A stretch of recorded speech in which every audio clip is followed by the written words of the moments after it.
빅데이터 분석, 추정과 검증에 대해서 알아보도록 하겠습니다. 자, 추정이 무엇인지 그 개념부터 파악할 필요가 있는데요. 추정은 일단 우리 통계학의 목적이 일부 샘플, 일부 표본만 조사해서 분석한 다음에 전체 모집단을 추정, 가늠하는 것이 목적이었어요. 그러면 추론 통계라는 것이 결국엔 표본에서 얻은 통계량을 기초로 해서 모집단의 특성을 추측하자라는 게 이제 추론 통계였습니다. 그러면 여기서 우리가 estimation, 이 추정은 뭐냐? 바로 추정이 모집단의 특성, 즉 우리가 모수가 무엇인지를 추측하는 걸 추정이라고 할 수 있습니다. 이 모수가 결국엔 모집단이 가지고 있는 특성, 파라미터가 되겠죠. 자, 그러면 추정에는 크게 이 점 추정과 구간 추정으로 구분할 수가 있는데요. 점 추정은 포인트 에스티메이션, 즉 하나의 어떤 수치, 그래서 표본에서 모집단의 모수, 예를 들어서 파라미터로 평균이나 뭐 비율, 분산 등에 해당할 수 있겠죠. 그 모수를 하나의 수치 값으로 추정하는 방법이 바로 점 추정입니다. 그래서 이 추정되는 추정치는 바로 최선의 추정값으로 간주하고 그리고 이제 표본 통계량을 이용해서 추정을 수행을 합니다. 자, 그러면 구간 추정은 뭐냐? 그 인터벌 에스티메이션입니다. 일단은 그 점 추정의 어떤 한계를 좀 개선하기 위해서 나온 건데 표본을 기반으로 모집단의 모수를 포함할 것으로 예상되는 그 값의 범위를 제시를 합니다.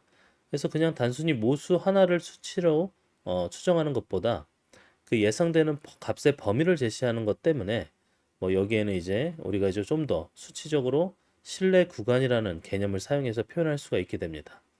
자, 신뢰 구간은 뭐냐면 confident interval입니다. 그래서 이 구간은 신뢰할 수 있는 구간이다 라고 볼 수 있는데 어떤 특정 주어진 신뢰 수준 안에서 그 모수가 포함될 것으로 기대되는 그 범위를 의미합니다. 자, 그 다음에는 이제 가설 검정인데요. 하이포로시스 테스트라고 합니다. 이 모수에 대한 가설을 설정한 뒤에 그 가설이 옳은지 판단하는 그런 어떤 채택 여부를 결정하는 그런 검정 방법이 되겠습니다. 자, 그렇다면 우리가 좀 더 하나하나씩 자세히 살펴보도록 할게요. 먼저는 점 추정, 포인트 에스티메이션입니다. 자, 이 점 추정은요, 이 모수를 단일값으로 추정하는 방법이에요. 그래서 그 모수에 대해서 어떤 하나의 값, 수치값으로 추정을 하는데 물론 여기에는 그 추정치가 유용하고 신뢰할 수 있는 그런 정보를 제공하도록 보장을 한다는 그런 조건이 필요합니다. 자, 그 조건이 뭐냐? 점 추정을 하는 데 있어서 이 필요한 조건. 자, 이 조건은요. 첫 번째, 불편성입니다. 불편성. 이게 이제 unbiasedness, 즉 편향이 되지 않은 불편성이라고 할 수 있습니다. 자, 이 불편성은 추정량의 기대값이 추정하지 않은 모수의 실제값과 같아야 된다. 즉 추정량이 그 모수의 값을 정확히 중심으로 측정하게 된다라는 것을 의미합니다. 그러니까 바이어스 되지 않고 정확하게 추정하지 않은 값과 같아야 된다. 그 다음은 일치성이에요. 컨시스턴시죠. 일치성. 그 표본의 크기가 무한대로 증가함에 따라서 그런 추정량이 추정하지 않은 모수의 실제값에 확률적으로 수렴해야 된다는 뜻입니다. 다시 말해서 큰 표본이 있다고 쳐요. 표본이 많아져요. 크기가 무한대로 증가하면 큰 표본에서는 그 추정량이 모수의 실제 값과 가까워진다 라는 것을 의미합니다. 자, 그 다음 효율성, efficiency입니다. 자, 주어진 표본 크기에 대해서 가장 작은 분산을 가지는 추정량이라고 보시면 되겠어요. 자, 이거는 추정량이 데이터를 좀 가장 잘 활용해서 가장 정확한 추정을 제공한다라는 그런 의미가 되겠습니다. 그 다음에 이제 충분성입니다. sufficiency인데 이거는 추정량이 그 주어진 표본 데이터에서 가능한 모든 정보를 활용해서 모수를 추정한다는 개념이에요. 추정할 때 추정량이 모든 관련된 정보를 적절히 반영해서 뭐 더 많은 데이터가 없어도 최선의 추정을 할 수 있다 라는 추정을 제공한다 라는 의미가 되겠습니다. 자, 그 다음에는 경고성입니다. robustness. 자, 이거는 추정량이 데이터의 작은 변화, 그리고 이상치에 대해서도 이상치에서 과도하게 영향을 받지 않는다, 견고하다, 라는 그런 성질을 의미합니다. 데이터의 어떤 작은 변동, 조금 예외적인 이런 값들, 그런 값들이 그 추정 결과에 큰 영향을 미치지 않는다라는 걸 보장하는 게 바로 이 견고성이 되겠습니다. 자, 그 다음에는 모평균, 그 뮤에 대한 추정입니다. 자, 모평균, 뮤에 대해서는요, 일단 모범 평균, 중앙값, 최소값, 최대값 등의 이런 통계량을 모평균의 뮤의 추정량으로 고려를 할 수가 있겠고요. 그럼 이제 표본에서 관찰될 값들, xi부터 x2, x3, xn까지 그런 관찰될 값들의 평균, 그게 이제 표본 평균 x바로 우리가 나타낼 수 있죠. x바는요, 각각의 x번째, i번째에 해당하는 그 어떤 값들의 전체 합의 n분의 1입니다. 그러니까 이제 평균이 나오겠죠. 여기서 이 xi가 이제 표본 데이터의 각 원소값, 그 다음에 n이 표본의 크기가 되겠죠. 그러니까 표본 평균을 우리가 계산할 수 있죠. 쉽게 x바를 계산할 수 있는데, 결국엔 모평균이 되는 뮤, 그러니까 모집단의 평균인 뮤가 표본의 평균 x바로 추정을 할 수 있다는 겁니다. 그러니까 표본, 샘플의 평균이 모집단의 평균 뮤를 추정하는 데 사용할 수가 있겠다는 거죠. 그래서 결국엔 뮤는요, x바, 즉 표본 평균의 기대값이 되겠고요. 결국엔 이 계산은 이렇게 계산할 수가 있겠죠. 그러면 x바의 기대값이 모평균 무와 같다. 즉 표본 평균의 기대값, x바의 기대값이 모평균 뮤와 같다라는 의미가 되겠죠. 그래서 표본의 평균을 모집단의 평균이라고 추정할 수 있다라는 방법이 되겠습니다. 그럼 모분산의 추정은 뭐냐? 모분산은 우리가 시그마 제곱으로 이렇게 추정을 이렇게 표현할 수가 있는데, 시그마 제곱, 즉 모집단의 분산을 표본을 통해서 우리가 알아가는 과정이라고 보시면 되겠습니다. 자, 표본 분산 우리가 S 제곱으로 표현을 하는데요. 표본 분산, 샘플에 대한 분산은 S 제곱이에요. 이거는 이제 계산하는 게 실제 그 각각의 그 표본 데이터에서 표본 평균을 빼요. 표본 데이터에서 평균을 뺀 그 편차에 대해서 제곱을 취하고, 그거를 이제 n번까지 다 우리가 계산한 다음에 n-1분의 1로 우리가 계산을 해줍니다. 그럼 분산값이 나오겠죠. 자, 그러면 여기에서 왜 n분의 1이 아니라 n-1분의 1로 하냐? 그렇게 나누는 이유는요. n-1로 나누는 이유는 지금 표본 분산이 모집단의 불편 추정량이 되도록 보정을 해주는 겁니다. 이 불편이 unbiased예요. unbiased. 즉 unbiased estimator가 되도록, 즉 어떤 편향돼 있지 않은 그런 추정이 가능하도록 보정을 해주고요. 그래서 이걸 통해서 이 지금 현재 추정치의 기대값, 지금 현재 우리가 기대값이 S 제곱이 실제 모분산인 시그마 제곱과 일치하게 된다라는 의미가 되겠습니다. 그러면 결국엔 표본 분산 기대값, 우리가 S 제곱의 기대값 expected value가요, 결국엔 시그마 제곱이 되겠죠. 이게 이제 모분산이 되겠죠. 그래서 모분산을 표본 분산으로, 그리고 또다시 표준 편차도 표준 편차로 각각 가늠하는 게 가능합니다. 자, 그리고 모비율에 대한 추정입니다. 모비율 P에 대한 추정인데요. 자, 이 모집단 내에서 어떤 특정 속성을 가진 원소의 비율이 무엇인지 알아내기 위해서 사용을 합니다. 그래서 모비율 P에 대한 추정은요, 우리가 그 모비율의 추정을 위해서 그 추정된 P 햇으로 이렇게 나타낸다. P 햇, 이제 표본 비율이죠. 표본에 대한 비율. 표본이 가지고 있는 그 비율과 P 햇을 n분의 x로 이렇게 계산할 수가 있어요. 자, 그럼 모비율 P에 대해서 분산 추정은 이제 P 햇에 대한 베리언스죠. 그러면은 이거는 PQ를 n으로 나눠주는 값이 되겠습니다. 자, 그럼 모비율 P에 대해서 표준 편차를 추정한다고 치면 S로 이제 우리가 표준 편차니까 S로 나타내고요. 그리고 P 햇으로 똑같이 표현을 합니다. 여기에서는 이제 루트를 씌워주면 되겠죠. 기존의 분산값에서 루트를 씌워줍니다. 자, 우리가 모비율 추정을 할 때 표본 크기가 충분히 크다라고 할 때 일반적으로 이제 NP 값이 10 이상 정도 돼야 되죠. 뭐 반대로 n에서 1-p, q가 되겠죠. 이제 이 nq에 대한 값도 10 이상 정도 이 조건을 만족할 때 우리가 표본 크기가 충분히 크다라고 얘기할 수 있고요. 그러면 크게 이 표본 비율이 분포가 표본 크기를 크게 가지고 있는 상태에서는 정규 분포에 근접한다라고 얘기할 수가 있습니다. 그래서 좀 표본이 크다라고 하면 정규 분포 특성을 통해서 우리가 이거 이 모비율의 추정을 계산할 수 있고요. 그리고 그에 따른 신뢰 구간을 계산하거나 가설 검정을 수행할 수도 있겠습니다. 자, 그 다음에 이제 구간 추정인데요. 점 추정과 다르게 이 구간 추정, 이 인터벌 에스티메이션은요. 주어진 모수의 값, 그리고 특정 신뢰 수준에서 포함할 것으로 예상되는 값의 범위를 제공합니다. 그러니까 특정 값, 모수의 값을요. 우리가 값의 범위 형태로 제공한다라고 보시면 되겠습니다. 그러니까 점 추정 자체는요. 그 표본의 결과로 모집되는 모수를 어떤 값, 하나의 값으로만 가늠을 한다면 구간 추정은 약간의 오차도 고려해서 특정한 하나의 값이 다르게 나타날 수 있는 이 범위까지도 추정을 하는 겁니다.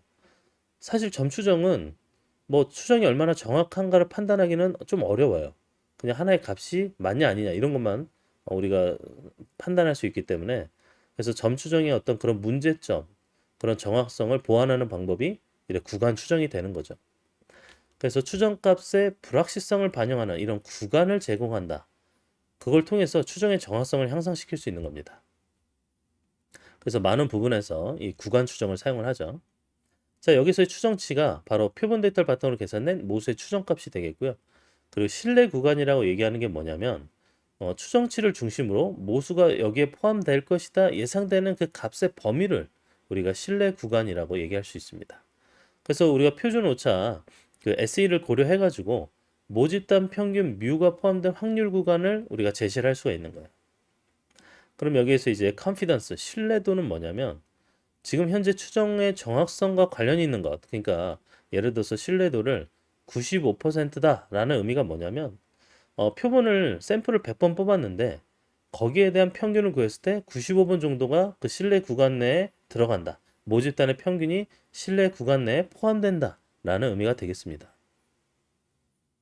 자, 그러면 반대로 신뢰 구간 내에 모집단의 평균이 포함되지 않는다라는 그 확률, 그걸 오차율이라고 해서 이 알파라고 우리가 정의를 합니다. 그래서 결국엔 신뢰도는요. 1에서 오차율 알파를 뺀 겁니다. 그러니까 오차율은 1에서 신뢰도를 뺀 값과 같겠죠. 그래서 이걸 이제 오차율 알파라고 우리가 정의해서 사용을 합니다. 자, 그러면 신뢰구가 계산을 할 때 자, 이 추정치를 선택을 해야 돼요. 내가 어떤 걸 선택할 거냐? 모평균의 표본 평균이냐? 모비율의 경우는 표본 비율이냐? 이런 모수에 대한 적절한 추정치를 선택하고요. 근데 이 선택한다는 게 표본 평균일 경우에는 이렇게 나타내고요. 그 다음 표본 분산일 경우에 이렇게 식으로 나타낼 수 있고 그럼 표본 비율일 경우에는 이런 식으로 우리가 그 표본 비율 p 햇에 대한 어떤 비율을 분포를 이렇게 정할 수 있게 됩니다. 그러면 이 추정치 선택이 됐으면 이제 표준 오차를 계산합니다. 그 추정치의 표준 오차를 계산하는데 여기에 대해서는 그 표준 오차가 결국은 표본에서 그 모수 추정의 변동성을 평가하는 즉 표준 오차가 분산의 제곱근이잖아요. 그러니까 변동성을 평가하는 데 사용을 할 수가 있는 거죠. 그래서 이제 신뢰 수준을 그 다음으로 설정을 하는데 보통 많이 사용하는 신뢰 수준이 90%, 95%, 99% 정도 선정을 합니다. 그러면 신뢰 구간이 결국엔 신뢰 수준이 이 구간이 모수를 포함할 확률을 의미하잖아요. 그래서 뭐 적절하게 정규 분포나 T 분포 같은 것들이 이제 결정돼서 사용이 됩니다. 자, 그럼 신뢰 구간을 계산한다라는 건 일반적인 형태로 신뢰 구간은 추정치 플러스 마이너스에 인계값 곱하기 표준 오차를 의미합니다. 자, 표준 오차는 뭐 보통 S2로 이렇게 나타내고요. 그 임계값, 그 임계값이 이제 우리가 주어지는 예를 들어서 Z값 또는 T값 등이 되겠죠. 정규 분포를 따르면 G값, 정규 분포 모수가 좀 적어서 작은 분포를 따르면 T로 이렇게 임계값을 정할 수 있겠고요. 그래서 추정치 플러스 마이너스 뭐 Z 혹은 T 곱하기 SE 라고 표시할 수가 있겠습니다. 자, 그러면 실제 단일 모수를 우리가 실내 구간을 추정한다라고 했을 때, 근데 여기에서는 모분산이 주어지는 경우가 있고 주어지지 않는 경우가 있습니다. 그러니까 우리가 사전에 정보로 모집단의 분산값을 알고 있느냐 모르고 있느냐 이제 차이가 있는데요. 만약에 모분산이 주어졌다, 알 수 있다라고 하면요, 그걸 통해서 우리가 실내 구간 추정에 사용을 할 수가 있습니다. 자, 여기에서는 표본 평균 x바가 정규 분포를 따르는 모집단이다. 근데 거기에서 추출된 표본들의 평균 그리고 정규 분포를 따른다라고 할 수가 있겠죠. 자, 표본 평균 x바가 우리가 계산할 때는 주어진 표본 데이터의 평균값으로 계산할 수 있습니다. 쉽게. 그러면 거기에 따라서 주어진 모분산이 있기 때문에 그 모분산 값을 사용해서 표준 오차를 계산할 수가 있어요. 자, 표준 오차 S2에 대해서는요, 그 루트 n분의 우리가 모분산인 시그마 제곱을 계산을 합니다. 여기 n은 당연히 이제 표본 크기가 되겠죠. 그러니까 모분산인 시그마 제곱을 표본 크기로 나눈 다음에 루트를 씌운 게 바로 표준 오차가 되겠습니다. 그러면 여기에 대해서 우리가 정규 분포를 이용해서 실내 구간을 계산하다 치면 z값 있죠. 임계값인 g값. 그러면 표본 평균 x바에 플러스 마이너스 이 z값. 예를 들어서 95% 신뢰 수준을 의미한다면 이 z값은 1.96이 됩니다. 그럼 1.96 곱하기 S2를 계산해 주면 되겠습니다. 자, 그래서 우리 한번 예를 들어서 해볼게요. 모분산이 주어졌어요. 그런 주어진 모분산을 이용해서 단일 모수의 실내 구간을 추정하는 그런 예시 뭐가 있냐면 대학교에서 통계 시험을 치릅니다. 그런데 그 통계 시험 치른 전체 학생의 성적이 평균적으로는 정규 분포를 따르고 모분산은 64점으로 알려져가 있어요. 그럼 그 중에 50명의 학생을 무작위로 선발해서 표본을 구성했는데 그때 평균 점수가 78점이었습니다. 자, 무작위로 선발해서 표본을 구성했는데 78점이 나왔어요. 자, 그런데 여기에서 95% 신뢰 수준에서 학생들의 평균 점수의 신뢰 구간이 어떻게 될 것인지를 우리가 계산을 해봅시다. 자, 표본 평균 x바는요 78점이 나옵니다. 78점이 나왔죠. 그리고 모분산은 64라고 주어졌어요. 모분산이 64점이라고 우리가 알려져 있죠. 자, 그러면 표본 크기 n은 50명이죠. 우리가 샘플을 50명에 대해서 샘플을 얻었습니다. 그럼 표준 오차 계산하는 SE 값은요, 우리가 루트 n분의 우리가 시그마 제곱이었잖아요. 분산값. 그럼 모분산 값이 64인데 그 64를 우리가 샘플의 수인 50으로 나눈 다음에 루트를 씌워줘요. 그러면은 1.28 정도가 되고요. 루트를 계산해주면 대략 1.13 정도가 나옵니다. 자, 그러면 우리가 95% 신뢰 수준이라고 했을 때 95%는 우리가 정규 분포에서 G값이 1.96이거든요. 자, 1.96을 기준으로 계산해 볼게요. 자, 신뢰 구간 계산하는 건 X바에서 플러스 마이너스 Z에 그 다음에 SE, 자, 표준 오차를 곱해주는 거였죠. 그럼 지금 현재 표본에 대한 평균이 78점이고 그리고 플러스 마이너스 Z값인 1.96을 해주고요. 그 다음에 거기에다가 표준 오차인 1.13을 곱해줍니다. 그러면 78 플러스 마이너스 2.22 정도가 나와요.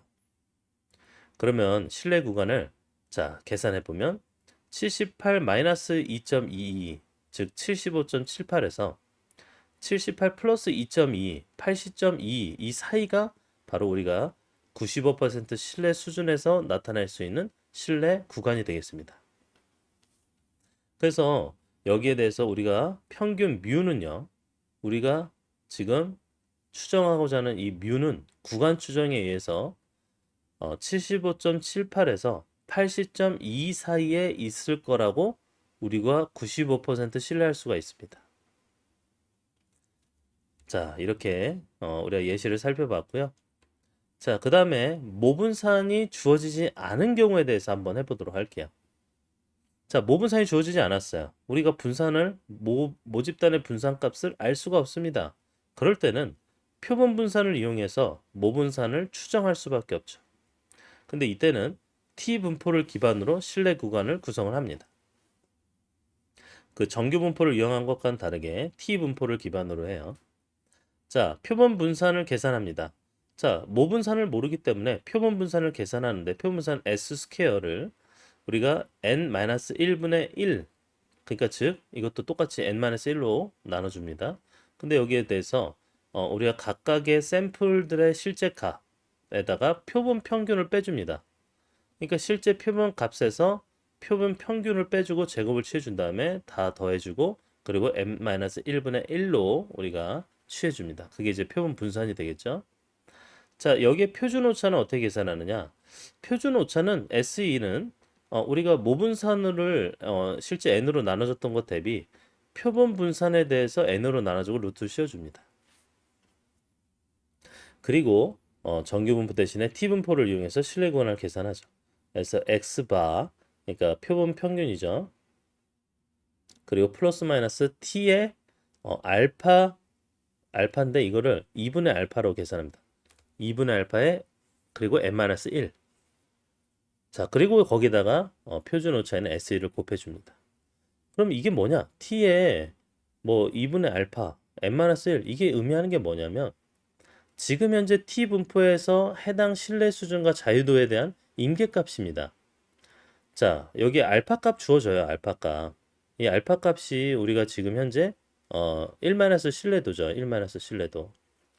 그러면은 얼만큼의 신뢰 수준인지를 나타내고요. 그리고 n-1이 여기 우리가 자유도죠. 자유도. degree of freedom이 n-1로 보통 주어지잖아요. 그러면 이제 t에 지금 현재 이 수준에 해당하는 임계값이 뭐냐를 가져오면 되겠습니다. 그 t 분포 표를 가지고 이 값을 가져오면 되겠죠. 자, 우리가 예시를 한번 보도록 할게요. 자, 어느 대학교에서 학생들의 기말고사 성적 평균을 알아보기 위해서 30명의 학생을 무작위로 선발한 다음 표본 조사를 했습니다. 근데 표본에서 학생들의 평균 점수가 72점이 나왔어요. 그리고 표본의 표준 편차는 8점으로 계산이 됩니다. 다 표본에서 얻어진 정보예요. 그러면 거기에 95%의 신뢰 수준에서 학생들의 기말고사 성적 평균에 대한 신뢰 구간이 어떻게 되나 알아본다고 가정을 해볼게요. 그러면 표본 평균 X반은 72점이 나왔죠. 우리가 30명을 데리고 평균을 냈어요. 그리고 그 30명에 대해서 표준 편차도 계산했더니 8점이 나왔습니다.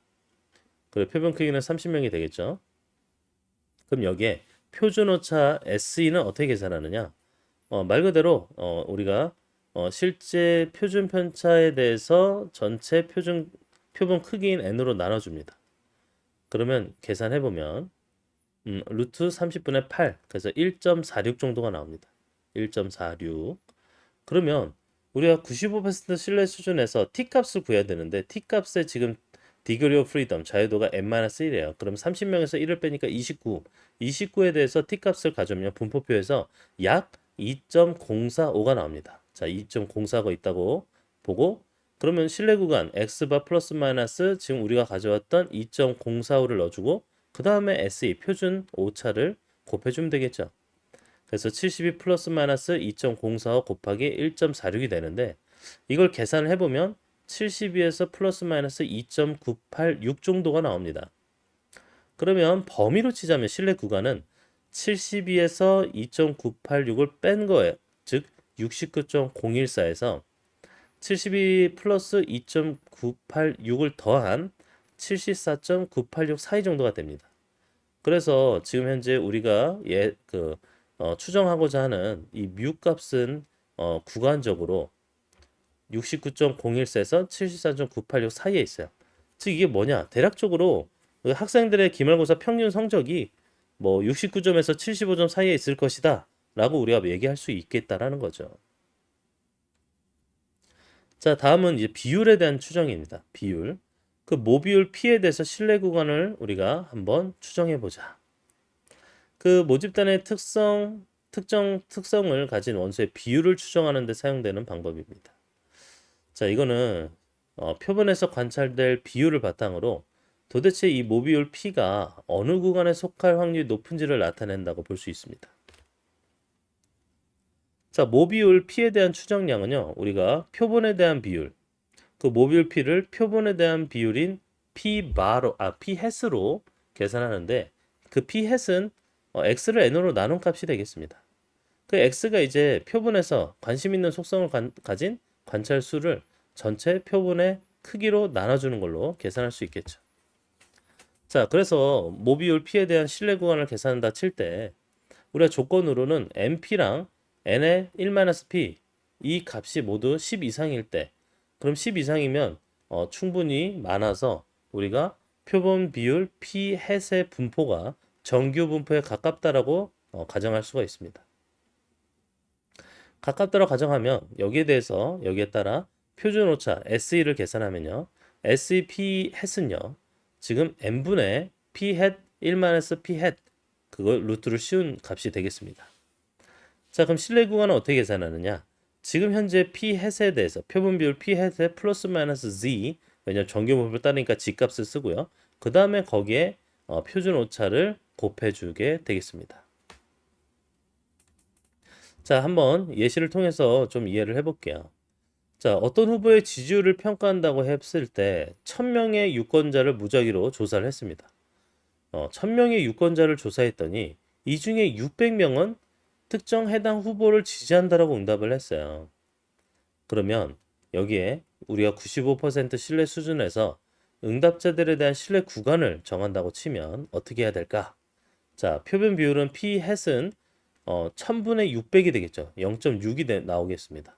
그러니까 표본 비율 0.6, 60%죠. 그리고 표준 오차 SE는요. 우리가 계산할 때 지금 현재 p hat이죠.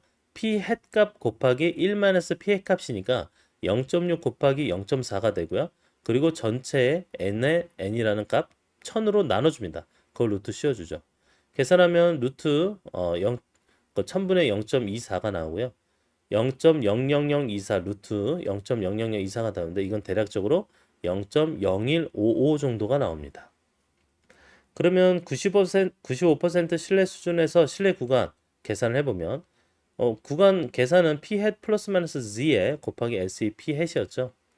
그걸 0.6이라는 값 플러스 마이너스 1.96 우리가 z값 95% 신뢰 수준에서 정규 분포 z값은 1.96이고요. 거기에 우리가 그 표준 오차인 값 0.015 계산했던 값을 여기다 넣어주면 0.6 플러스 마이너스 0.03042 정도가 나옵니다. 그럼 신뢰 구간이 0.6에서 우리가 계산한 0.03042를 빼주면 0.56958이 나오고요. 반대로 더해주면 0.63042 정도의 사이가 나옵니다. 그럼 신뢰 구간이 나왔죠? 우리가 지금 추정하는 모비율의 비율 P는요. 전체 유권자의 수 중에 우리가 뭐 56.9596% 정도에서 64.04% 정도가 특정 후보를 지지할 것이다라고 우리가 추정을 할 수가 있겠죠. 그 비율을 추정할 수가 있겠습니다. 자, 그 다음에는 모분산에 대해서 신뢰 구간을 계산한다 라고 할 때 그 모분산 표본 그 샘플을 바탕으로 모집단의 분산, 모분산의 범위를 추정하는 데 사용을 합니다. 그 신뢰 구간을 우리가 추정을 하는데 모분산의 신뢰 구간 추정은요. 사실 이전에 봤던 모평균, 모비율을 추정하는 것과 다르게 표본 분산을 기반으로 하고 카이 제곱 분포를 사용을 합니다. 그래서 표본 분산을 기반으로 해서 카이 제곱 분포를 이용하는 게 좀 차이가 있습니다. 그래서 표본 분산을 계산을 해야죠. 이걸 기반으로 우리가 사용을 하니까요. 그러면은 표본 분산 값은요. 말 그대로 우리 아까 일전에 봤던 실제 표본 그 값들에 대해서 표본 평균을 빼주고요. 그리고 이거의 전체 표본 크기만큼 그리고 n-1분의 1로 계산을 합니다. 그러면 표본 분산 우리가 값을 표본 분포 주어진 자유도 n-1의 카이 제곱 분포를 이용합니다. 자, 자유도가 n-1인 카이 제곱 분포를 이용하는데 이걸 식으로 나타내면 이렇게 나타날 수 있어요. n-1에 우리가 지금 표본 분산값 곱해주고요. 그거를 표본 분산 모분산으로 나눠주면 되겠습니다. 자, 그래서 이거를 우리가 카이제곱의 n-1인 카이제곱의 분포를 따른다라고 볼 수가 있겠죠. 그러면 여기에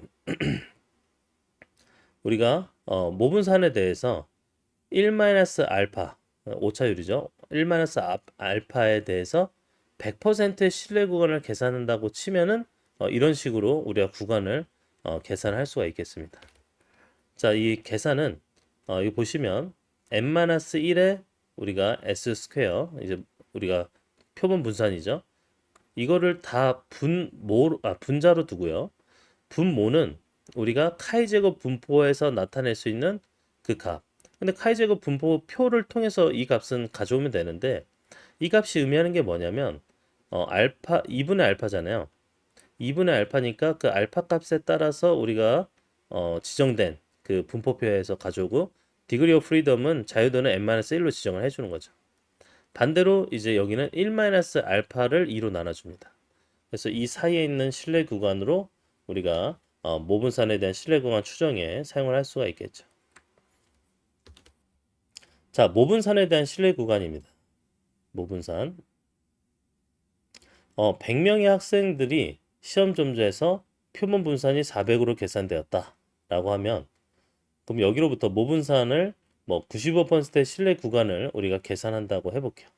그러면 표본 크기는 100이에요. 100개. 그리고 분산값은 400이 나왔습니다. 그리고 자유도는 100개니까 100만원 셀이니까 99가 되겠죠. 그러면 여기에 95% 신뢰 수준으로 신뢰 구간을 계산한다 치면 우리 아까 그 식에서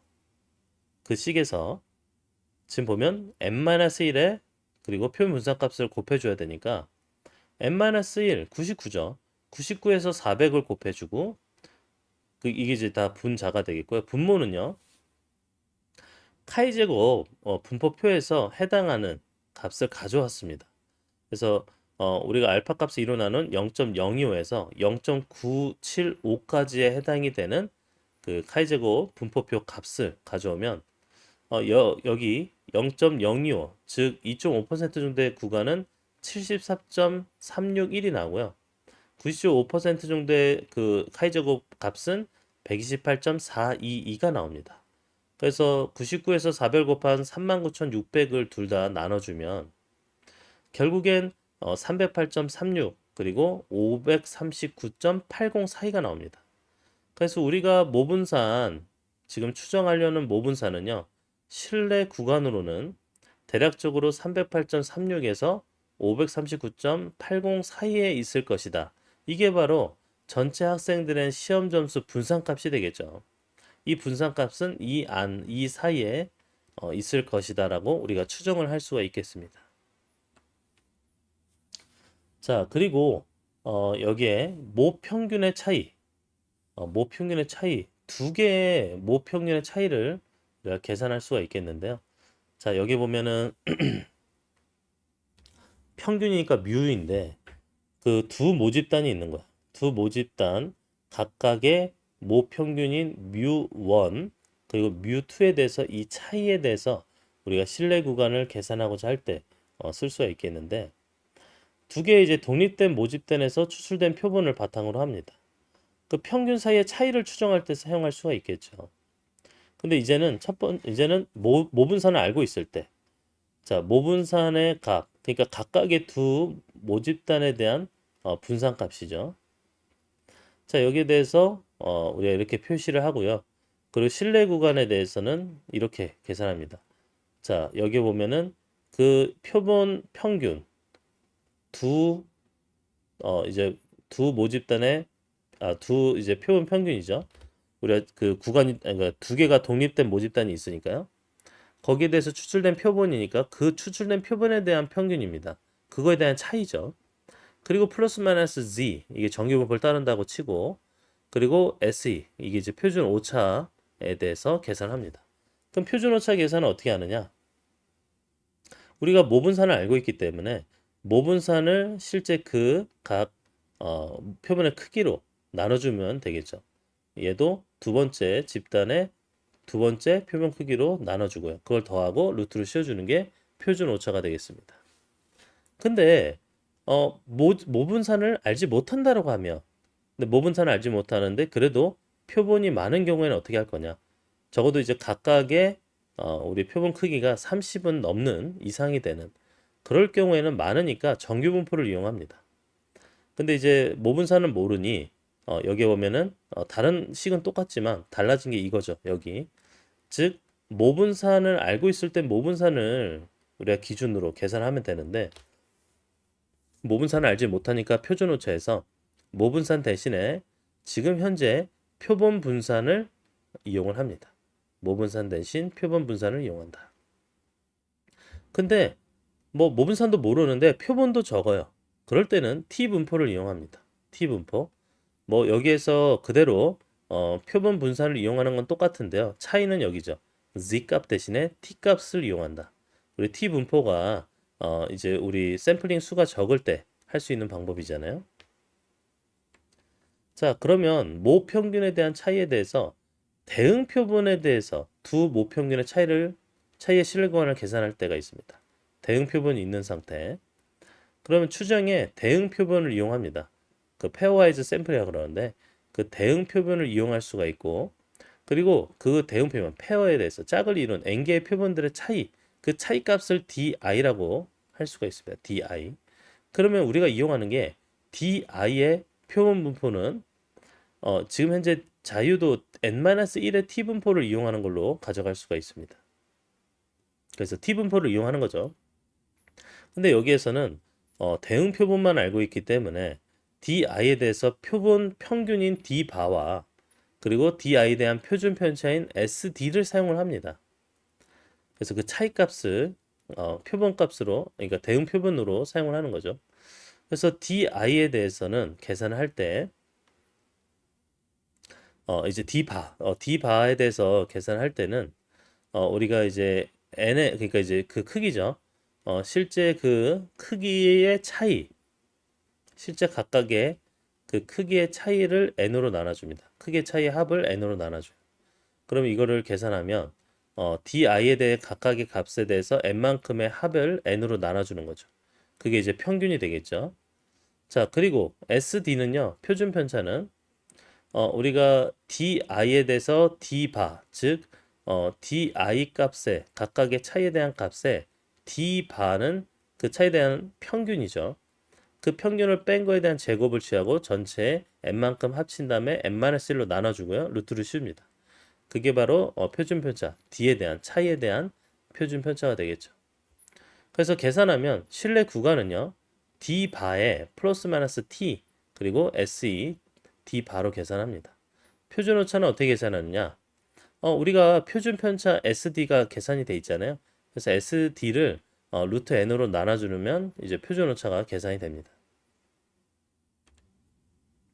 자, 그래서 모 평균의 차이 우리가 실내 구간을 계산하는데 지금 현재 두 대응표 여기에 이제 모분산을 알고 있는 경우 모르는 경우 근데 표본이 많거나 적거나 그리고 대응 표본을 이용하는 경우 여러 가지가 있는데 우리가 예시로는 한 가지만 해보도록 하겠습니다.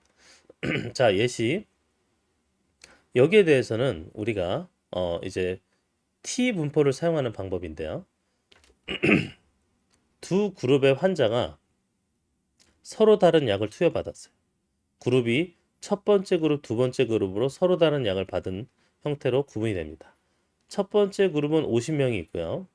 그리고 이제 평균 치료 효과 점수가 82점이 나왔어요. 표준 편차는 8점이고요. 그리고 두 번째 그룹은 45명이고 그 점수가 효과 점수가 76점이 나왔고 표준 편차는 12점이 나왔습니다. 그렇다면 우리가 95%의 신뢰 수준에서 지금 현재 두 약의 치료 효과의 차이에 대한 신뢰 구간을 구한다라고 하면 어떻게 계산해야 될까? 자, 여기에 대해서는 첫 번째 그룹 지금 현재 첫 번째 그룹에 우리가 50명이 표본이 50명이 돼 있죠. 그리고 표본의 평균은 82점이 나왔습니다. 그리고 우리가 표준 편차는 8점이 나왔어요. 두 번째는 45명이었고요. 평균은 76점 그리고 표준 편차는 12점이 나왔습니다. 자, 이 상태에서 우리가 표본 평균의 차이 그러니까 X1의 바와 X바 2 그러니까 두 서로 다른 그런 샘플의 평균의 차이는 82에서 76을 뺀 거죠, 그냥. 그럼 6이 나옵니다. 그럼 표준오차 SE는 어떻게 계산하느냐? 지금 현재 이 우리가 이제 표본 평균의 차이값 있죠. 그거를 표준오차로 계산하려면 우리 그 이 식에 따라서 계산할 수 있죠. 그래서 지금 현재 표본 분산값을 표본 크기로 나눠주는 걸 두 집단의 계산에 더한 다음에 루트를 씌워줍니다. 그럼 계산해 보면 여기에서 표준 편차는 8이 나왔으니까 8의 제곱, 여기는 12가 나왔으니까 10의 제곱을 각각의 n개로 나눠줍니다. 그러면은 계산해보면 64를 50으로 나누고 144를 40으로 나눠서 1.28 플러스 3.2 정도를 우리가 계산하고요. 그래서 루트 4.48 정도가 나오면 실제 우리가 약 2.117 정도가 나옵니다. 자, 그리고 t값을 적용해야 되는데 t값이 우리가 좀 그래도 t값을 좀 제대로 하기 위해서 두 그룹 중에서 작은 그룹의 자유도를 이용합니다. 지금은 n1이 50이고 n2가 45니까 작을 수 있는 45라는 값. 그래서 45에서 1을 뺀 44가 이제 자유도 값이 되겠습니다. 그러면 자유도 44에 대해서 95% 신뢰 수준으로 우리가 t 값이 어떻게 되냐면 t 값이 2.015가 나옵니다. 015. 그럼 이 t 값에 대해서 우리가 신뢰 구간을 계산할 수가 있겠죠. 그래서 우리 두 표본 평균의 차이인 6 그리고 t 값은 2.02로 그리고 이제 표준 오차는 2.117이 나옵니다. 그래서 계산하면 6 플러스 마이너스 4.26이 나와요. 그러면 이제 그 말은 즉슨 6에서 4.26을 뺀 1.74에서 61에서 6에서 또 4.26을 더한 10.26이 나오겠습니다. 자, 그래서 이 지금 현재 모평균 뮤1과 뮤2의 차이는 1.74에서 10.26 사이라고 볼 수 있습니다. 그러니까 이 말은 이제 첫 번째 그룹의 치료 효과가 두 번째 그룹의 보다 좀 평균적으로 1.74에서 10.26이 더 높다라는 거죠. 그러니까 첫 번째 그룹의 치료 효과가 더 좋다, 더 높다. 얼만큼? 1.74에서 10.26점 정도 더 높을 것이다 라고 추정을 할 수 있다라는 겁니다. 자, 그리고 두 모듈의 차이, 비율의 차이입니다. 그래서 P1에서 P2의 차이, 이거에 대한 신뢰 구간을 계산하려고 한다면 자, 이거는 두 독립 표본에서 얻은 비율의 차이를 통해 계산합니다. 이거는 이제 두 표본 비율의 표준 오차를 합성해서 사용하고요. 정규 분포로 이제 근사해서 사용할 수가 있어요. 자, 근데 두 모듈의 차이 P1에서 P2는요. 이 차이는요.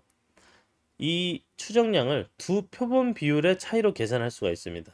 표본 비율 P 해세 1, P 해세 2 이거의 차이로 계산할 수가 있죠. 그래서 신뢰 구간 계산한다면 아까 그 두 표본 비율의 차이에다가 플러스 마이너스 z 정규 분포니까 그 다음에 거기에다가 우리가 표준 오차를 곱해줘서 계산합니다. 자, 근데 표준 오차는 어떻게 계산하느냐? 표준 오차는요. 그 각각의 P 지금 해세 1에 우리가 그 표준 오차의 제곱을 취하고 그 다음에 두 번째 거에 대해도 표준 오차의 제곱을 취한 다음에 그걸 더하고 루트를 씌워줍니다. 그럼 각각의 값들을 계산하면 P 우리 햇 1에 대해서 1-P 해서 1을 이제 곱해주고 그걸 n-1로 나눠주고 루트를 씌웁니다. 마찬가지로 여기 P2도 똑같이 계산해야겠죠. 자, 그래서 우리가 예시를 통해서 한번 살펴보면 자, 첫 번째 그룹 여기 이제 1000명이 있어요. 첫 번째 그룹 1000명에서 600명이 특정 제품을 선호한다고 합니다. 그리고 두 번째 그룹은 800명이 있는데 400명이 같은 제품을 선호한다고 응답을 했어요. 그러면 두 집단의 모비율의 차이가 95%의 신뢰 구간에서는 어떻게 나타나는지 한번 계산을 해볼게요. 자, 표본 비율 P 해세 1이 600을 1000으로 나눈 0.6이 되겠고요. P2의 표본 비율은 0.5가 되겠습니다. 그럼 여기에 대해서 표본 오차를 계산해 보면 자, 각각 우리가 p 햇의 1-p 햇 이렇게 이걸 n으로 나눌 수 있는데요. 계산하면 0.6이니까 0.6에서 1-p니까 0.4죠. 0.4를 곱하고 그걸 1000으로 나눈 다음에 루트를 씌웁니다. 대략적으로 0.01549 정도 나고요. 자, P2는요. 0.01768 정도가 나옵니다. 그럼 실내 구간 지금 현재 그 표본 비율의 차이 그리고 플러스 마이너스 z 그다음 표본 오차인데 표준 오차 그러면은 0.6에서 0.5를 뺀 값 지금 현재 이게 바로 표본 비율의 차이가 되겠죠. 그리고 플러스 마이너스 1.96에 이제 SE인 0.02347을 곱해줍니다. 그럼 0.1 플러스 마이너스 0.046 정도가 나오는데 이 말은 다시 말해서 0.1 마이너스 0.046 즉 0.054에서 0.1 플러스 0.046을 계산한 0.146 사이의 값이 되겠다. 그래서 이 사이가 결국엔 이 모비율의 차이에 대한 신뢰 구간이다. 즉 이거는 다시 말하면 지금 현재 첫 번째 그룹의 제품 선호도가 두 번째 그룹의 제품 선호도보다는 약 5.4%에서 그리고 14.6% 정도 더 높을 것이다 라고 우리가 추정을 할 수가 있겠습니다. 자, 그리고 두 집단의 모분산의 그 비율을 우리가 신뢰 구간을 통해서 계산을 할 수가 있는데요. 자, 모분산, 즉 두 독립적인 표본에서 추출된 분산을 비교할 때 좀 사용을 합니다. 모분산의 비율이 이렇게 나타나 있다면요. 모분산의 비율을 추정하기 위해서 우리가 표본 분산인 S 스퀘어 1과 S 스퀘어 2의 이 두 가지의 비율을 사용을 합니다. 그래서 표본 분산의 비율 계산할 때 지금 현재 표본 분산의 비율을 우리가 모분산의 비율로 나눠줘요. 각각을. 그리고 그거에 따라서 자유도가 N1-1, 그 다음 자유도 두 번째도 N2-1 이 두 개의 자유도를 가진 F분포를 따르게 되어 있습니다. 자, 그렇다면 두 모분산 비율에 대해서 100의 1-알파 퍼센트 정도의 신뢰 구간을 계산한다고 치면 이렇게 계산할 수 있습니다. 이런 형태로요. 자, 그래서 여기 보면 각각의 값들 S1을 S2로, S1을 S2로 이 분자는 그렇게 되고요. 그 다음 분모는 다 F 분포를 통해서 가져오는데 디그리 프리덤 두 개 넣고 그 다음 알파 값을 이제 2로 나눈 거, 그 다음 1마스 알파 값을 2로 나눈 거 이걸로 우리가 이제 F 분포에 해당 백분위수에 해당이 됩니다. 그래서 이 백분위수를 가져와서 신뢰 구간 계산에 사용할 수가 있겠죠. 자, 한번 우리가 예시를 통해서 살펴보면요. 어떤 두 기계에 대해서 부품이 생산되는데 그 부품의 두께를 분산을 비교한다고 우리가 할 때 지금 현재 첫 번째 기계에서 20개의 부품 그리고 샘플의 분산이 이제 8입니다. 두 번째 기계에서는 25개의 부품 샘플이 분산이 10이고 그럼 이 상황에서 신뢰 구간 95%의 신뢰 구간을 계산한다고 하면 어떻게 계산할 것이냐? 표본 분산 비율은요. 자, 이렇게 계산할 수 있습니다. S 그 스퀘어 1번째랑 S 스퀘어 2번째 이거를 1을 2를 2로 나눠주면 10분의 8이 되는데 이건 0.8이죠. 자, 그렇다면 자유도 지금 현재 디그리 프리덤 20에서 1을 뺀 n-1이니까요. 19가 되고 디그리 프리덤 두 번째는 25에서 1을 뺀 24가 됩니다. 자, 그럼 여기에 대해서 F분포 백분위수를 계산해 보면 0.025, 19, 24 디그리 프리덤 두 개를 넣었죠. 그럼 0.4878이 되고요. 네, 0.975에서 19, 24 넣으면 2.3452 정도가 F분포 분포표를 통해서 가져오면 이렇게 됩니다. 그럼 여기에 대해서 우리가 95% 신뢰 구간을 가지고 계산한다고 치면 자, 이 값이 뭐 0.8을 뭐 0.4078로 나누고 0.8을 2.3452로 나눈 그 구간이 되겠습니다. 그러면 0.3411, 1.9619 값이 나오고요. 그래서 우리가 두 모분산의 비율을 이 값들 사이라고 우리가 추정을 할 수가 있는데 이게 의미하는 바가 뭐냐면 그 첫 번째 기계의 분산 값이 그 두 번째 기계 분산의 약 34.11%에서 196.19% 범위 내에 있을 것이다 라고 이제 추정을 할 수가 있습니다. 즉 그 말은 첫 번째 기계가 두 번째 기계보다 부품의 두께에 대한 변동성이 더 작거나 비슷하거나 약간 더 클 수 있다는 걸 의미합니다. 작거나 비슷하거나 약간 더 클 수 있다 라는 의미가 되겠습니다. 자, 그 다음으로는 가설 검증입니다. 그 하이퍼로시스 테스팅이라고 그러는데요. 그 하이퍼로시스 가설이 뭐냐? 가설은 과학적 연구에서 검증하고자 하는 그런 예측, 주장을 우리가 가설이라고 합니다. 그래서 연구자가 관찰 실험을 통해서 탐구하자 하는 현상에 대한 초기 설명 혹은 특정 변수 간의 관계에 대한 추측을 포함해서 얘기를 합니다. 자, 그러면 가설 검증, 하이퍼로시스 테스팅은요. 데이터를 통해서 특정 가설의 타당성을 평가하는 과정입니다. 그 특정 가설이 뭐냐? 특히 이제 이 기무 가설로 얼마나 이 기무 가설과 일치하는지를 판단하기 위해서 검증을 합니다. 그래서 뭐 예를 들어 남녀 간에 지지하는 정당이 다를 것이다. 뭐 남녀 간에 지지하는 정당이 비슷할 것이다. 아니면 남자가 여자에 비해서 A당 지지율이 높을 것이다. 라는 이런 연구자의 예측을 우리가 표현한 것이 이제 되겠습니다. 자, 그럼 가설에 여러 가지 유형이 있는데요. 크게는 기무가설, 대립가설로 나눠집니다. 자, 기무가설은 우리가 다른 표현으로 널 하이퍼로시스, 그래서 H0로 합니다. 하이퍼로시스의 H, 그 다음에 0, 없다라는 뜻. 이 없다라는 뜻을 잘 보시면 돼요. 변수 간의 관계가 없다. 그래서 없다라는 의미로 계속 이 가설이 세워집니다. 근데 이 없다라는 게 결국엔 우리가 그 악마의 변호사라고 그러죠. 그 항상 뭐 없다, 뭐 이렇게 주장을 하는, 즉 우리가 이거를 검증의 기준점으로 사용하는 그런 기준이 되겠습니다. 그래서 무조건 뭐뭐가 없다라고 표현을 해요. 그래서 예를 들어서 두 집단의 평균의 차이가 없다라는 게 이제 기무가설입니다. 자, 그러면 대립가설로서 기물가설과 반대되는 가설이에요. alternative hypothesis. 그래서 그 H 하이퍼로시스의 A 얼터네이티브로 표시하거나 혹은 H1로 이렇게 표시를 합니다. 그래서 반대된다. 그러니까 연구자가 증명하고자 하는 가설이야. 근데 내가 증명하자는 가설이 대립가설이고 그 기무가설은 무조건 없다, 안 된다, 차이가 없다 이렇게 나타내는 거죠. 근데 대립가설은 그와 반대로 뭐뭐가 있다, 뭐 평균, 차이가 있다, 뭐 이런 식으로 표현을 합니다. 그래서 실증적으로 가설에 이제 세 가지 표현이 있어요.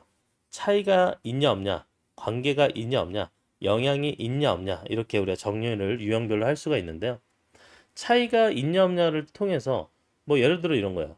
소득 수준에 따라 선호하는 자동차 유형의 차이가 없다. 이건 기무가설이죠. 없으니까. 근데 있다는 대립가설입니다. 그리고 스트레스와 감기 발병률과의 상관관계가 없다. 기무가설이죠. 그럼 있다. 그건 대립가설. 주거 환경이 아동의 학습 능력에 영향이 없다. 없으면 기무, 그 다음에 있다. 그럼 대립이 되겠습니다. 자, 그럼 가설 검증을 할 때 어떤 단계로 이루어지냐면 이제 기무가설과 대립가설을 설정을 해야죠, 먼저.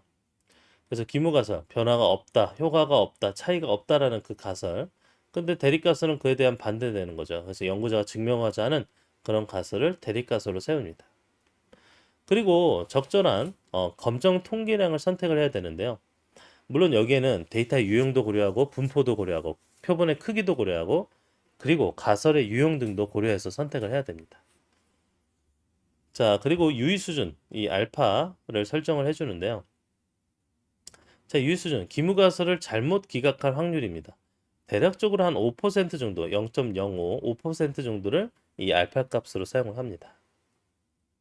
자, 그 다음에는 그 검정 통계량을 계산하는데 여기에 이제 P값을 도출하죠. 검정 통계량 계산을 통해서 P값, P-value.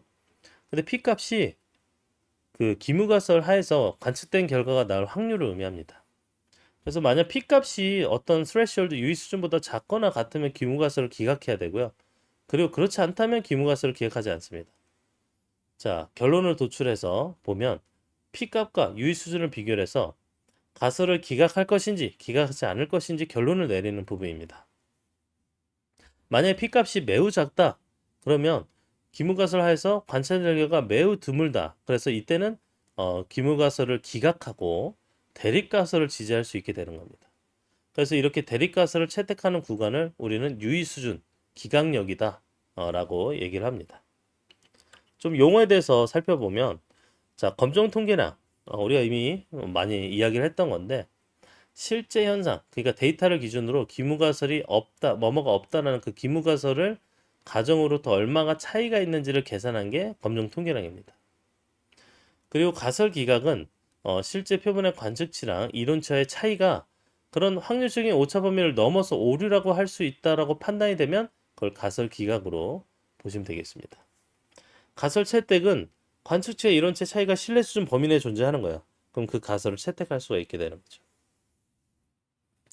자, 기무가설을 여전히 채택, 신뢰하게 되는 구간이 뭐냐? 95%. 일반적으로 이제 95%를 사용합니다. 신뢰 구간 수준이 95%다 라고 이제 해서 정의하고 사용하는 거죠. 그럼 유의 수준은 뭐냐? 기무가설을 버리고 대립가설을 채택하게 되는 구간인데요. 그거를 보통 5% 정도로 잡아서 사용합니다. 그리고 임계치는 기무가설과 대립가설을 선택하는 그 기준이 되는 값인데 통상 이제 이거를 이제 확률적으로 표현한 유해 확률 P를 확인해서 가설을 기각할지 채택할지를 결정하게 되겠습니다. 자, 그리고 분석 방법별로 검정 통계량을 사용하는 게 뭐가 있냐면 자, 보통은 이제 t-테스트 두 개의 평균을 차이를 계산할 때 쓰는 방법이고요. t-테스트는 이제 t-밸류를 검정 통계량으로 봤고요. 뭐 계산하는 건 이렇게 합니다. 두 평균 간 차이를 이제 루트 n분의 s 이걸로 이제 나눠주는 거죠. 자, 그리고 교차 분석. 교차 분석은 두 범주 자료 간의 관계를 우리가 좀 사용할 때 교차 분석을 사용합니다. 카이 제곱으로 검정 통계량을 해야 돼요. 그래서 그 expected 즉 기대하는 빈도나 observed 관측된 빈도를 차이를 내고요. 거기에 제곱을 기대 빈도로 나눠주고 우리가 합칩니다. 그다음 분산 분석은요. 우리가 이제 그 분산 분석, 그 아노바라고 얘기하죠. 즉, 세 집단 이상 간의 평균의 차이를 계산할 때 사용을 합니다. 자, 그때 사용하는 게 F 밸류를 사용하고요. 그래서 집단 간 분산을 집단 내 분산으로 나눠줍니다. 그리고 상관관계 분석인데요. 우리가 연속형 자료 간의 상관관계, 이것도 이제 T 밸류로 그리고 계산하려면 R을 이렇게 나눠주는 형태로 우리가 이제 계산합니다. 그다음 회귀 분석은요. 연속형 자료 간의 영향 관계를 판단할 때 씁니다. 그래서 F 밸류는 모형으로는 MSR을 MSE로 나눠준 그런 형태고 T 밸류 형태로는 B 값을 그 표준 오차인 B의 표준 오차인 값으로 나눠준 형태로 사용을 할 수가 있겠습니다. 자, 그래서 우리가 P 밸류가 뭔지를 좀 살펴보면 그 유의 확률 P는 확률의 값이에요. 그래서 0과 1 사이의 값을 갖게 되어 있습니다. 자, 예를 들어서 이런 걸 우리가 살펴보면 뭐 뉴스에서 뭐 이런 거 많이 얘기하죠. 대선 후보의 지지율을 판단하기 위해서 우리가 전국 성인 남녀 1000명을 조사했다. 그럼 샘플이 이제 1000명이죠. 지지율은 A 후보가 45%, B 후보가 41%로 나왔는데 신뢰 수준이 95%고 표준 오차가 3.0이라고 보면 우리가 과연 A 후보가 B 후보를 앞선다고 말할 수 있을까요? 라는 어떤 부분이 되겠습니다. A 후보 우리가 45인데 45 플러스 마이너스 3으로 보자면 42에서 48 사이가 되겠죠. 그런 다음에 이제 B 후보는 41%를 기준으로 플러스 마이너스 3%니까 38에서 44%가 되겠습니다. 그러면 의미적으로 이 정도 구간이면 사실 이 안에 A 후보와 B 후보가 겹치죠. 겹치게 되잖아요. 42, 48, 38, 42, 44. 그럼 겹칩니다. 일부가. 그래서 이거는 다른 표본을 조사하면 결과가 뒤바뀔 수도 있다. 그래서 통계적으로는 유의한 결과가 아니다. 라고 할 수 있는 부분이 되겠습니다. 그러면 다른 걸로 다시 A 후보가 47%, B 후보가 40%라고 하면요. A 후보는 47%를 기준으로 플러스 마이너스 3%니까 44%에서 50%가 나오고요. B 후보는 37%에서 43%가 나옵니다. 근데 이거는 겹치진 않아요. 오버랩되지 않죠. 그래서 다른 표본을 뭐 조사해도 모집단 전체를 조사하더라도 결과가 뒤바뀌지 않을 수 있다라는 걸 의미합니다. 그래서 통계적으로 유의한 상황이다라고 보시면 되겠습니다. 자, 그리고 이제 오류에 대해서 살펴볼 텐데 제1종 오류, 제2종 오류. 그래서 알파, 베타 이렇게 구분할 수가 있습니다. 자, 이거는 기무가설이 옳아요. 그 하이퍼레시스 제로가 옳아요. 그런데도 불구하고 기각을 하는 오류입니다. 기무가설이 옳은데도 기각을 하는 문제. 그래서 나타날 확률을 제1종 오류라고, 오류의 크기라고 하면서 유의수준 알파 값으로 표현을 하고요. 그리고 제2종 오류는 뭐냐? 기무가설이 옳지 않은데도 그걸 채택하는 겁니다. 그러니까 알파랑 다르죠.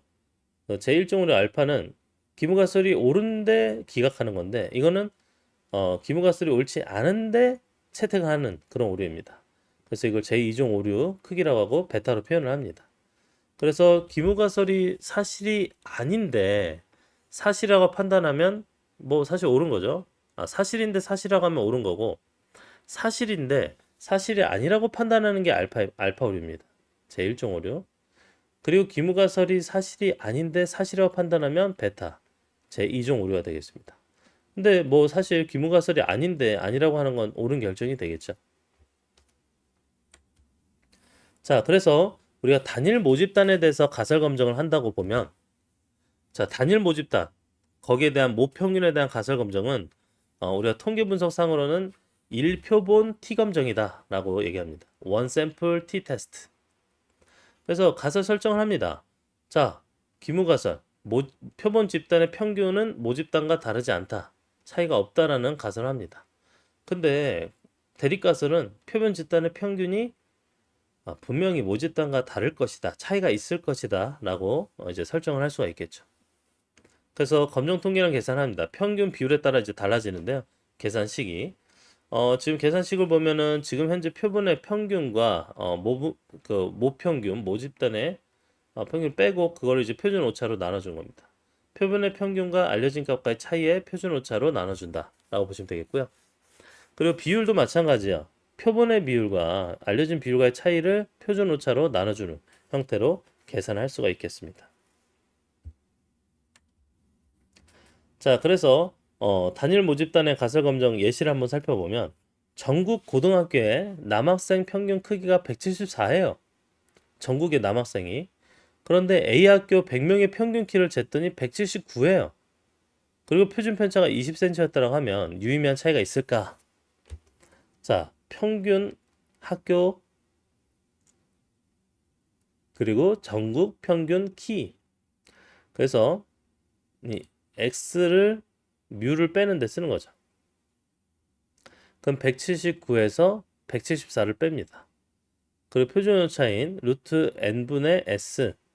자, s는 20, 표준 편차가 20으로 계산이 되어 있고요. 그리고 100명이니까 루트 n 100 이걸 나눠주면 2분의 5가 됩니다. 그럼 2.5가 나오는 거예요. 자, 2.5는 뭐냐? 지금 현재 차이가 없다라고 하는 그 기무가설이 실제 자료랑 비교해 보니까 차이가 나는 정도가 5cm예요. 그래서 오차를 감안해서 2분의 5로 2.5로 해도 표준 오차의 2.5배나 됩니다. 그래서 통상 표준 오차 플러스 마이너스 1.96 가량이 90% 신뢰인데 이걸 넘어설 정도다. 그러면은 이게 유의미하다라고 볼 수가 있겠습니다. 즉 이건 다시 말하면 A학교 학생의 키가 전국 학생 키에 비해서 조금 더 크다라고 우리가 이제 이야기를 단언을 할 수 있겠죠. 자, 그리고 이제 두 모집단 사이의 가설 검정입니다. 자, 두 모집단에 대해서 모평균 가설 검정. 이거는 이제 T 검정에 해당이 되는데, 자, 이거는 어떻게 하느냐? 두 독립적인 표본 집단 간에 하나의 종속 변수 평균이 동일한가를 검증하는 거야. 그러니까 평균이 동일하다. 그럼 기무가설이 뭐야? 평균이 다르지 않다. 그리고 평균이 다르다. 이거 두 개가 이제 기무 대립으로 우리가 판단이 됩니다. 그러니까 차이가 없다랑 차이가 있다로 가는 거죠. 그래서 평균의 차이가 있냐? 이걸 검정통계랑 계산하면 이렇게 합니다. 두 집단 간의 평균의 차이에 대해서 두 집단 차이의 결합 표준 오차로 나눠줍니다. SE죠, 이게. 그러면은 이제 평균의 차이가 되고요. 비율도 마찬가지입니다. 그 어떤 모집단의 비율을 지금 모집단 차이의 결합 표준으로 나눠준다라고 보시면 되겠습니다. 자, 이것도 예시를 살펴볼게요. 자, 영어 성적을 우리가 대도시 400명의 학생에 대해서 평균을 받았더니 76점이고 표준 편차가 10점이야. 근데 시골 학생 400명에 대해서도 평균이 평균 75고 표준 편차가 10점입니다. 그러면 대도시에 있는 학생과 시골 학생들의 영어 성적에 유의한 차이가 있느냐 이걸 계산을 해볼 거야. 그럼 두 집단의 평균의 차이에 그 두 집단의 차이에 결합 표준 오차죠. SE. 그러면 이걸 계산해 보면 76에서 75를 빼요. 1이죠. 그리고 이걸 계산해 보면 루트 2분의 1이 됩니다. 1.414가 나와요. 근데 1.414 그 차이가 없다는 기무 가설을 보고 오차를 감안할 때 좀 작죠. 표준 오차 1.4배. 그래서 차이가 나는 정도가 1이고 오차를 감안할 때 좀 다소 작은 측면이 있겠습니다. 그래서 그 말은 뭐냐면 우리가 대도시 학생의 영어 성적이 시골 학생에 비해서 차이가 난다라고 단언을 할 수 없는 겁니다. 차이가 난다라고 확실히 얘기할 수는 없는 상태가 되겠습니다. 자, 그리고 대응 모집단 사이의 가설 검정이에요. 이것도 이제 대응 표본 T 검정에 해당이 되는데 이거는 A 시점의 점수, B 시점의 점수의 차이, 뭐 두 변수의 차이 이런 검정에 사용이 됩니다. A 변수랑 B 변수의 평균이 다르지 않다가 기무가설이에요. 평균이 다르지 않다, 차이가 없다. 그러면 A와 B 변수의 평균 다르다, 차이가 있다라고 제가 이제 가정합니다. 대립가설로. 자, 그러면 평균의 차이에 대해서 검정통이란 계산은요. 그 차이잖아요. 자, 대응 모집단이니까 차이 D바가 있고요.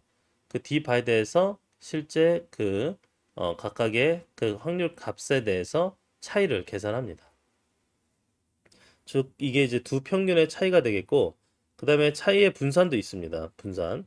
그래서 이제 계산식으로 G에 대한 그 구간 GT에 대해서 계산을 하면 지금 두 변수의 차이에 대해서 차이의 표준 오차로 나눠주는 그런 형태가 되겠습니다. 만약 비율로 가겠다. 비율로 가면 두 비율의 차이에 대해서 그 차이의 표준 오차로 나눠주는 거나 같게 됩니다. 자, 그러면 예시예요. 전국 100개의 매장을 조사했어요. 근데 A 제품이 광고 전에 매출은 1000만 원이었는데 광고 후에는 1200만 원으로 올랐어요. 매출이. 그러면 전후 매출 차이가 표준 편차가 100만 원이라 했을 때 광고 전후 매출에 유의미한 차이가 있는지를 한번 계산해 보겠습니다. 자, D 바로 표시하고요. 실제 X A1에서 X B1을 뺍니다. 그 차이가 빠지는 거죠. 그리고 그 차이에 대한 표준 오차로 나눠주는데 그러면은 1000 마이너스 1200이 되겠죠. 그리고 루트 100 이제 스퀘어 제곱에 100으로 나눈 값을 넣어줍니다. 그럼 10이 됩니다. 그래서 마이너스 200을 10으로 나눠준다? 그럼 마이너스 200이 되겠죠. 그래서 이걸 통해서 우리가 알 수 있는 사실은 차이가 없다라는 기무 가설이 실제 광고 전후에 대해서는 매출의 차이가 발생을 했어요. 20이라는 수가 나왔습니다. 그래서 오차를 감안해서도 이 20이라는 숫자는 크죠. 그래서 오히려 광고 전에 비해서 광고 후 매출이 더욱 크다라고 얘기를 할 수가 있겠습니다.